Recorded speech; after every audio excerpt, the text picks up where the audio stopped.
françaisdanslemonde.fr, la première plateforme multimédia d'aide à la mobilité internationale.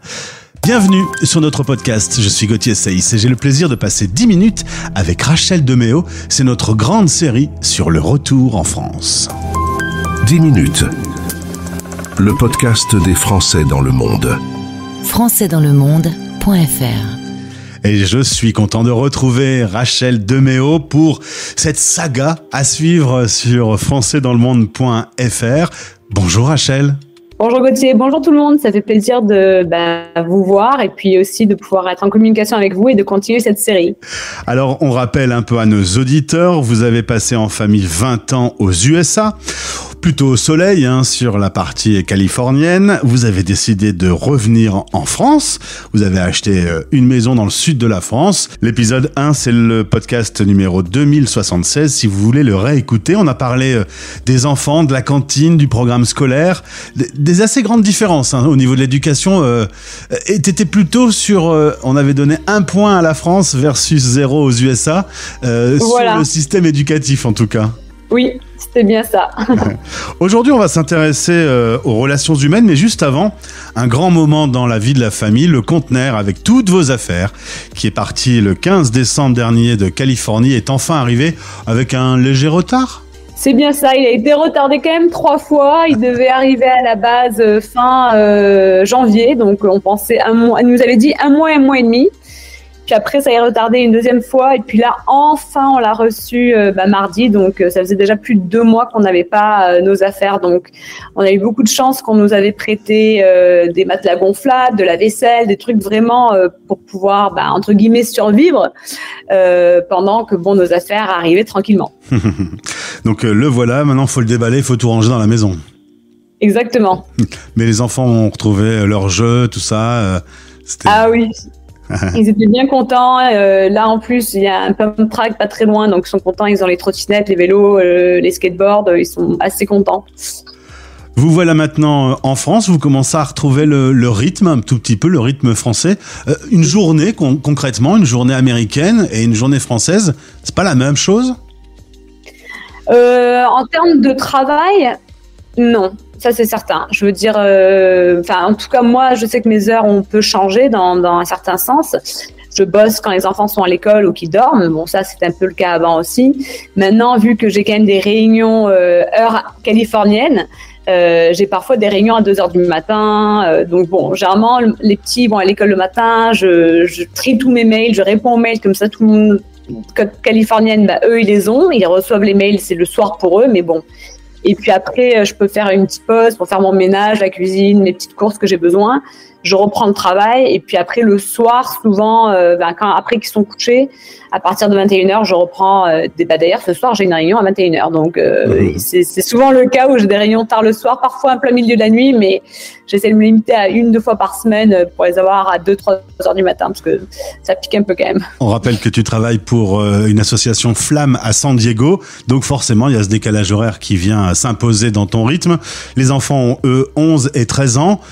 Eux ont gardé des contacts avec des potes aux États-Unis. Ils font des visios avec des amis. Oui, du coup, comme on a vraiment passé, moi qui leur parlais qu'en français, étant la directrice de Flamme, ils suivaient les cours Flamme, ce qui ont permis qu'ils ont vraiment un excellent niveau en français. Et ils ont été habitués en fait au français à la maison. Maintenant, on a tout chamboulé et puis on est passé à l'anglais. Donc à la maison, on parle principalement anglais, podcast en anglais, les films en anglais, enfin vraiment la totale en anglais. Mais moi, ce que j'ai remarqué, c'est que je pense c'est différent qu'avant quand on venait pendant 1 à 3 mois où ils venaient, puis ils connaissaient du monde, ils voyaient leurs amis, mais on n'avait pas vraiment de chez nous, quoi. On restait, même si nous on était en télétravail, c'est différent.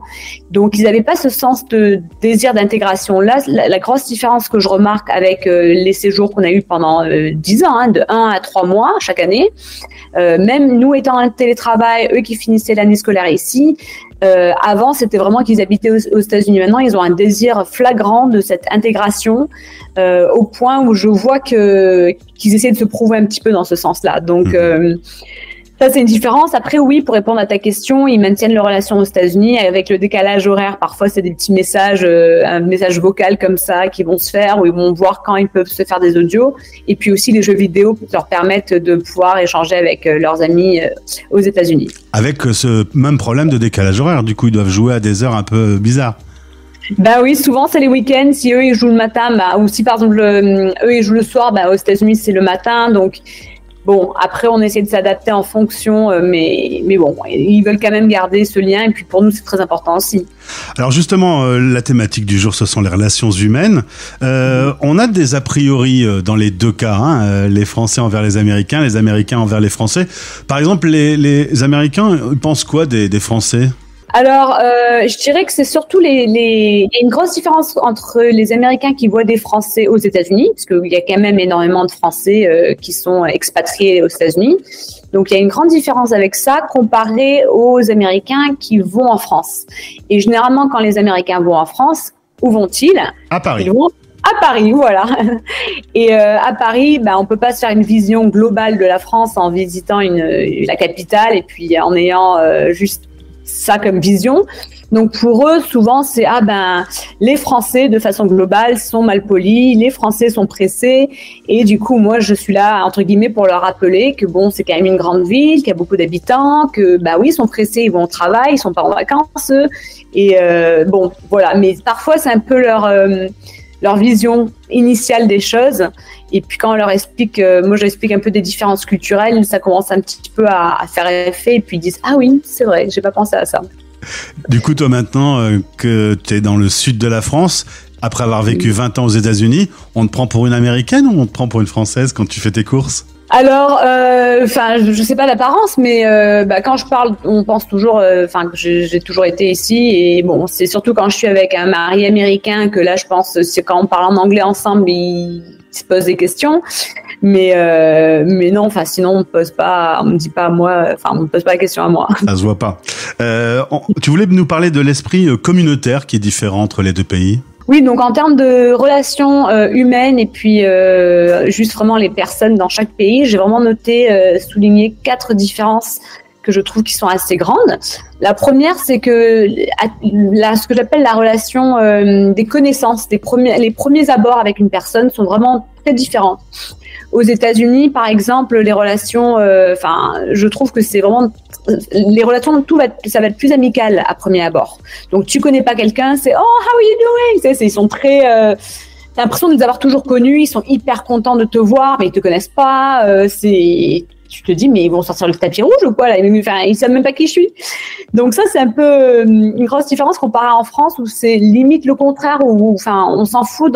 Les Français sont plus dans leur bulle, et puis en fait ils se focalisent sur leur groupe d'amis.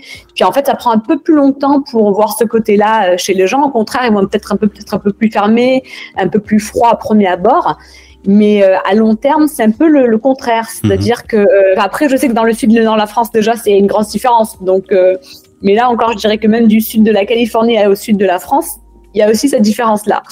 Et j'ai l'impression qu'en fait, en France et aux États-Unis, c'est là que c'est différent. Où aux États-Unis, c'est vraiment le gros truc en premier. T'as l'impression de toujours les connaître, mais il y a pas beaucoup plus par derrière. Ouais. C'est un peu plus en superficialité. Et puis, les Français, ça va être un peu en premier, mais c'est qui toi ? Pourquoi tu m'approches ? Qu'est-ce que tu me veux ? Il y a un peu ce côté froid, mais après, on commence à connaître la personne, et puis la personne est hyper chaleureuse, il y a un côté beaucoup plus profond. Et c'est pareil pour les distances physiques, il y a des différences. C'est très naturel en France de se toucher, de se serrer la main, de se faire la bise, de se faire une accolade. Aux États-Unis, c'est comme le Covid, quoi. Il y a 1 mètre de distance, il y a peu de rapports physiques.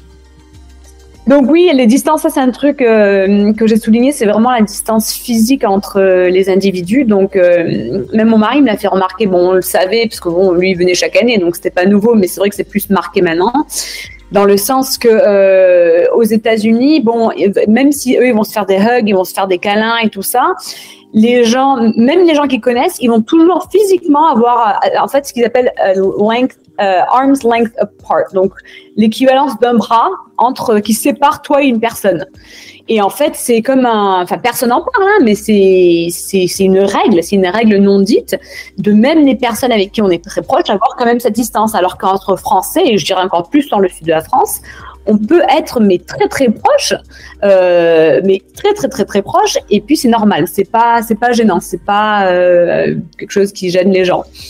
Donc c'est particulier. Aux États-Unis, on a l'impression en fait de connaître tout le monde. Tout le monde est notre ami. En France, c'est pas forcément le cas, mais par contre, si on est présenté par quelqu'un en commun, là, il y a quand même immédiatement un tutoiement, une ouverture d'esprit, parce que t'es l'ami de tel, moi je connais tel. Bon, nos amis sont nos amis, quoi. Mmh. Donc, et maintenant, on va parler boulot. Le système hiérarchique, lui aussi, est assez différent.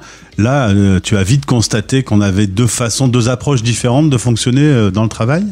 Oui, et je sais pas encore si c'est plus parce que nous on est dans le sud de la France et que peut-être que c'est différent ailleurs dans la France. Je prétends pas tout connaître du tout, mais ce que je vois, c'est que par exemple un truc, on parlait de ma banquière la dernière fois, donc j'en reparle. Nous, on a une banquière et quand on a besoin de quelque chose, si on fait un appel, eh bien souvent c'est votre banquière n'est pas disponible, la conseillère vous rappellera dans une semaine, elle est en vacances.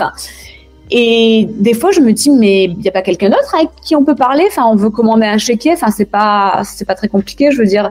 Et en fait, dans un sens, c'est marrant parce qu'aux États-Unis, ce serait jamais le cas. Nous, on n'avait pas une banquière à nous. C'était pas le cas. On appelait quelqu'un, il regardait notre dossier, et puis voilà. Et donc, dans un sens, c'est bien parce qu'en France, on a ce côté personnel où il y a un suivi, on connaît la personne. On a des années qu'on a connu la même personne qui travaille avec nous. Donc ça c'est chouette, mais après quand tu as besoin de quelque chose en urgence et que la personne n'est pas disponible, eh bien c'est un peu stressant. Donc ça c'est un peu rigolo. Et puis aussi ils sont moins au taquet, ils sont moins, comme on en parlait de toute façon la dernière fois, le travail pour les Américains c'est très très très important. Le statut social, le titre, le rôle qu'on a dans son travail est très important. Et du coup, dans les relations, ça se sent que en France, c'est moins important, donc on est un peu moins entaqué, on est moins pressé parce que on n'a pas besoin de l'être.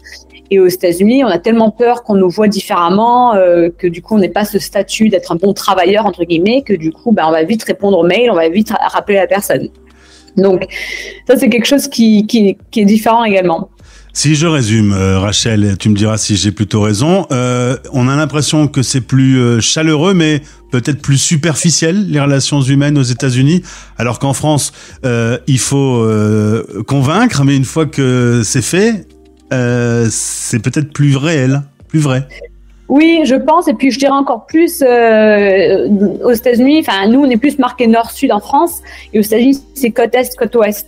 Et c'est vrai que moi qui ai vécu 2 ans côte est, la Californie côte ouest, ça n'a rien à voir. La Californie c'est comme un monde en soi-même entre guillemets, donc c'est encore plus prononcé là-bas.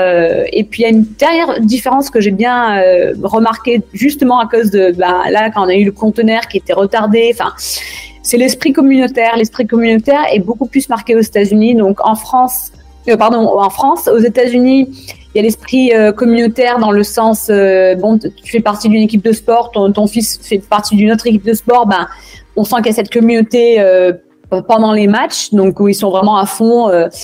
Mais quand il faut donner un coup de pouce, quand il faut entraider quelqu'un, là on l'a vu avec notre conteneur qui était retardé, on avait des amis qui voulaient nous aider, qui pouvaient pas parce qu'ils avaient des vacances de prévues, donc c'était pas possible. On avait les gens qu'on connaissait à peine qui ont dit nous on peut vous aider.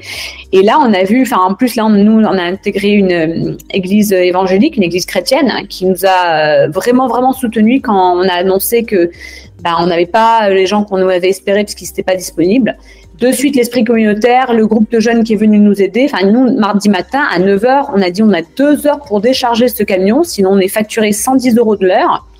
Eh bien, nos amis, de suite, sont venus. Mmh. Ils sont venus avec des amis pour avoir des mains en plus pour nous aider. Ça m'a beaucoup touché. Hein. Mmh. Résultat, au bout de quelques semaines de présence en France, pour l'instant, j'ai envie de dire, dans cet épisode numéro 2, j'ai tendance à mettre un point pour la France aussi sur ce qui est des relations humaines. Pour les relations humaines, oui, je suis d'accord. Pour les relations humaines, je pense que les Français, ils ont encore un point en plus. Bon, à suivre en tout cas, Rachel, puisque on continuera dans un 3e épisode. On parlera argent, technologie, sport et vacances dans les prochains rendez-vous que l'on va faire tous les deux. Gardons donc le contact et bien, bon vidage de conteneurs alors à toute la petite famille. Merci beaucoup, merci. Français dans le monde.